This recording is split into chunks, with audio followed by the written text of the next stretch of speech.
ভারত পাকিস্তানের মধ্যে স্থিতিশীলতা যেন অমাবস্যার চাঁদের মতো। সম্প্রতি বিতর্কিত কাশ্মীর ভূখণ্ড নিয়ে স্বল্পমেয়াদী যুদ্ধে জড়িয়েছে দুই দেশ।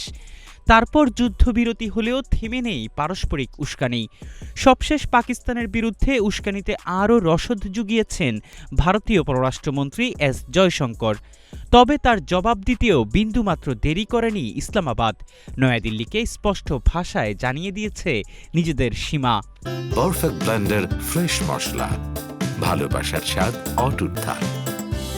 পাকিস্তান সশস্ত্র বাহিনী নিয়ে গত শনিবার এক অনুষ্ঠানে ভারতের পররাষ্ট্রমন্ত্রী এস জয়শঙ্কর বলেন, দুই দেশের মধ্যে বেশিরভাগ সমস্যা পাকিস্তানের সেনাবাহিনীর কারণে হয়।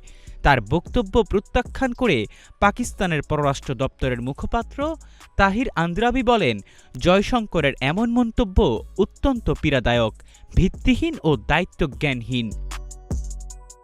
রোববার দেয়া এক বিবৃতিতে আন্দ্রাবি বলেন, পাকিস্তান একটি দায়িত্বশীল রাষ্ট্র এবং এর সশস্ত্র বাহিনীসহ এর সকল প্রতিষ্ঠান জাতীয় নিরাপত্তার স্তম্ভ, যা দেশের সার্বভৌমত্ব এবং আঞ্চলিক অখণ্ডতা রক্ষায় নিবেদিত প্রাণ।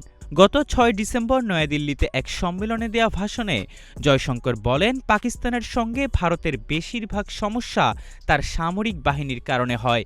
তিনি দাবি করেন, পাকিস্তানি সেনাবাহিনী ভারতের প্রতি শত্রুতা করছে।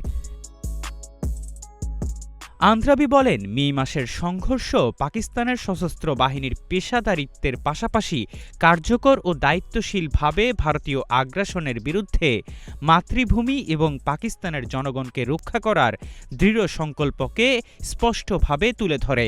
কোনো প্রচারণাই এই সত্যকে পাল্টে দিতে পারবে না।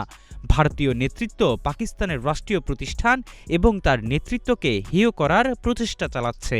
তিনি বলেন, এই ধরনের উস্কানিমূলক বক্তব্য এই অঞ্চলে বন্ধুত্ব, শান্তি এবং স্থিতিশীলতার প্রতি ভারতের অবজ্ঞার উদাহরণ। এহসান আব্দুল্লাহ, নাগরিক প্রতিদিন।